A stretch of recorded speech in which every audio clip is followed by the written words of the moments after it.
Un autre chronique, LM 4x4. Mathieu, on veut parler de la place de la technologie dans la fabrication. Ça, c'est un peu sorcier pour nous autres, qui n'est pas dans la fabrication. Mais avec les années, il y a beaucoup d'outils qui viennent un peu vous faciliter la vie, de plus en plus, surtout quand vous faites de quoi qui n'existe pas, en fait, qui n'est pas Bolton, puis qu'on ne peut pas commander chez AliExpress, mettons. Je sais que vous en venez de plus en plus équipés, puis tu peux nous présenter des produits aujourd'hui ou des outils, mettons, que vous servez ici, là. Ouais. Ben, des outils puis de la technologie qu'on utilise. Presque tout ce qu'on fabrique part d'un dessin fait sur l'ordinateur, qu'on va aller soit découper sur notre table de découpe qu'on a ici, ou en sous-traitance quand c'est un petit peu plus complexe avec beaucoup de pliage. OK. Avant, je prenais des mesures avec un laser, avec les lignes, un laser de charpenterie. Ouais. Je passais des heures à prendre toutes mes mesures, puis là, à un moment donné, tu découpes tout. Tu fais toutes tes affaires, puis tu fais comme « Ah, j'ai oublié qu'il y a un morceau qui rentre en interférence à cet endroit-là, une sway bar qui pivote. » ou là, t'es comme « Ah! » Fait que là, il faut que tu as découpé comme un gros morceau. Beaucoup de pertes. Que là, tu prends. Soit tu le modifies, mais c'est comme perte de temps, ou que tu le prends, tu le jettes, puis tu recommences. Fait que ça amenait aussi des pertes monétaires, des pertes de temps, des pertes de matériel. Là, ça t'aide à être plus efficace, mettons, dans tous les points. C'est ça. Parce que des fois, oui, on essaie de prendre notre temps et tout faire, mais là, ce qu'on vient de se griller, c'est un scanner 3D. OK. Le scanner 3D vient compléter, je te dirais, pas mal l'aspect design et fabrication. Okay. C'est qu'au lieu d'avoir à tout dessiner pendant que le truck est là, qui prend énormément de temps, ouais. Ben, je peux faire rentrer le truck, scanner, dire au client, ben, tu peux t'en aller chez toi, je vais faire tes morceaux, mais que tu reviennes, on va juste les installer. Fait que le client, en plus, on parle d'un courseur, exemple, ben, il ne perd pas de sa saison de course, il peut continuer à rouler son buggy, il peut continuer à faire des courses, faire de la trail, peu importe, pendant que la fabrication se fait, il lâche un câble, vient ici. Puis autre application, exemple, sur les véhicules routiers qu'on fait des modifications récurrentes, ce qui est le fun, c'est que tu le fais une fois, oui. Puis tu peux le dupliquer, puis le répliquer des centaines de fois si tu veux. Tu peux partir une production juste en pesant sur un piton. Oui. Parce que tu enregistres la pièce dans ton système. Le client donne son modèle, son année, c'est là, ça coupe. C'est ça. Ben, ça ou même se stocker, mais on n'est pas rendu là, on a encore trop d'ouvrages, manque de temps tout le temps. Oui. Mais on a beaucoup de projets sur la glace de pièces fabriquées en série. En série. Puis aujourd'hui, tu nous présentes, dans le fond, ton scanner 3D puis comment ça marche un peu? C'est ça. Dans le fond, on va scanner.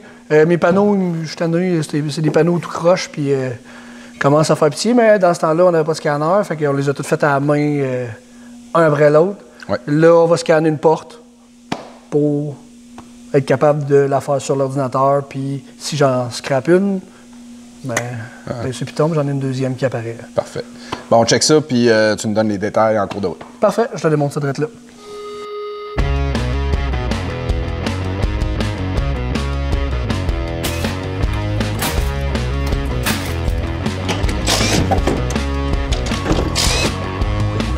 Bon, porte est enlevée.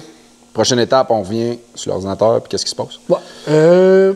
Beaucoup de scanners sont plus performants que le mien. C'est un scanner quand même assez entrée de gamme. J'ai pas d'écran sur le scanner, mais je me sers d'un laptop. Ça prend beaucoup de puissance, par exemple. C'est un laptop de gamer qu'on a acheté parce que... Pour runner le software, oui. Les autres, je suis en train de les faire fondre, puis ça ne donnait pas de résultat. Okay. Fait que, le scanner, on a le logiciel pour driver le scanner, puis là, on va venir vraiment juste prendre des données sur le véhicule que lui va le transférer en 3D sur un ordinateur. OK. Ça, on va faire ça direct là. Good.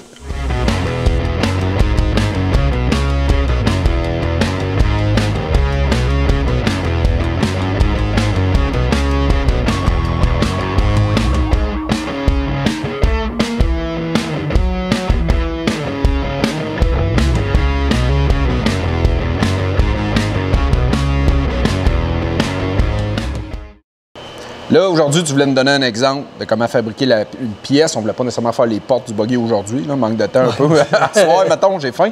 Mais tu nous as fait une pièce, dans le fond, assez simple, rapide. Ça n'a vraiment pas été long. Qu'est-ce que tu as fait pour faire ça, en fait? Dans le fond, j'ai scanné mon grease gun. Ouais. J'ai scanné mon Sazal. J'avais déjà préalablement dessiné les murs qu'on voit en arrière. Ouais. Puis, je suis en train de me faire un setup comme 5S que tous mes outils vont être rangés, vont avoir leur place. Fait que là, à tous les midis, quand je dîne, ben, je scanne un outil. Puis là, à un moment donné, ben, mais que je serais rendu à 300 scans, ben, tous mes outils vont être accrochés. Tu as pris le grease gun qu'on a ici, tu as scanné, ça c'est tombé dans l'ordinateur, tu l'as modélisé, tu as envoyé ça à table à plasma. Tu lui as donné l'ordre de couper ça, ça a été coupé.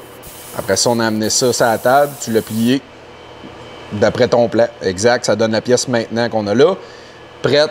Puis là, à ce temps, on va tester ça si ça rentre sur ton mur qui est aussi que tu as fabriqué toi-même, en fait. Là. Ouais, c'est ça. Fait que, on check si ça marche.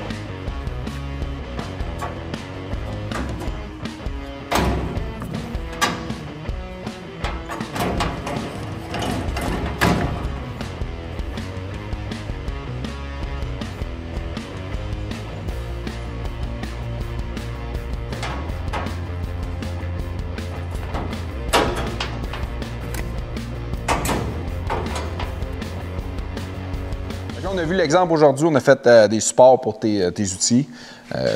Très rapide, ça a été bien fait rapidement, ça n'a pas été compliqué ben. Mais en fait, pour ce qui est du côté de la shop, le côté utilité, Crème, tu me disais que tu sauves beaucoup de temps avec ça. J'imagine un peu sur la main-d'œuvre aussi, ça lui permet de faire autre chose pendant que... Pendant que je dessine en haut, ouais, les deux portes ils continuent à fonctionner. Exact. Fait qu'on a une économie de temps. En matériel aussi, j'imagine, parce que comme sur la table à placement, on le voit, tu peux placer tes coupes vraiment bien pour perdre moins de matériel aussi. Donc, argent, temps, plus efficace pour toi. Puis, tu n'as pas à recommencer 10 fois la même pièce. Tu sais que mec, tu la mets sur le véhicule. C'est pas beau temps, mais je veux dire, ça fit La là. plupart du temps. La plupart du temps, c'est sûr qu'il y a des petits ajustements parfois à faire. Mais c'est impressionnant. En fait, c'est drôle. C'est là qu'on voit que la job de fabrication, avec les années, change. Puis les gens, t'es obligé de suivre la bague puis de toujours te mettre à jour. C'est pas juste du bolt, changer une bolt pour une bolt. C'est surtout aussi... C'est une question de précision, mais comme tu dis, c'est une question de rapidité d'action. C'est qu'à un moment donné, les coûts à l'heure augmentent dans les garages et dans les shops. Fait qu'il faut essayer d'être le plus efficace possible pour diminuer les coûts puis à garder quand même une précision sans botcher. Aussi de ton côté que du côté client. Oui, c'est ça. Tu sais, de demander un petit job de braquette ou d'installer quelque chose qui, par le temps, par le passé, aurait pu te prendre 4-5 heures à dessiner, à reprendre des mesures, ça en avait un coût. Tandis que là, c'est peut-être même que tu l'as déjà fait pour ce modèle-là. Donc, tu sauves ta main-d'œuvre en temps de mesurement et tout. Plau, tu mets ça sur la machine, ça part. Puis en bout de la ligne, tout le monde est gagnant de ça. C'est qu'un coup, tu l'as dessiné une fois, il est là, puis il reste là.